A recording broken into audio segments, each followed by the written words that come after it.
காங்கிரஸ் முன்னாள் தலைவர் EVS இளங்கோவன் கோவைக்கு போயிருக்காரு. அங்க அவரு நிருபர்கள் கிட்ட பேசும்போது, ஆர்கே நகர் சட்டமன்ற தொகுதி இடைத்தேர்தல்ல திமுக வேட்பாளர் வெற்றி வாய்ப்பு பிரகாசமா இருக்குது.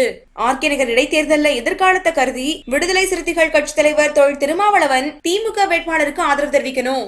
இரட்டை இலை சின்னம் தொடர்பாக தேர்தல் ஆணையத்துக்கிட்ட 2 தரப்பினரும் நோட்டீஸ் கொடுத்திருக்காங்க. என்ன பொறுத்தவரை இரட்டை இலை சின்னம் முடக்கப்படும் சூழல் தான் இருக்குது. அதிமுக சார்பில் ஆர்கே நகர்ல குற்றவாளி நிறுத்தப்பட்டிருக்காரு. தினகரன் ஜெயிச்சாலும் தோற்றாலும் ஜெயிலுக்கு போவாரு. ஆர்கே நகர் மக்கள் ஜெயிலுக்கு போகக்கூடிய நபருக்கு வாக்களிக்க மாட்டாங்க. டிடிவி தினகரன் 50,000 வாக்குகள் வித்தியாசத்துல வெற்றி பெறுவேன்னு சொல்றாரு. ஆனா டிடிவி தினகரன் டெபாசிட் வாங்குறதே சிரமம்.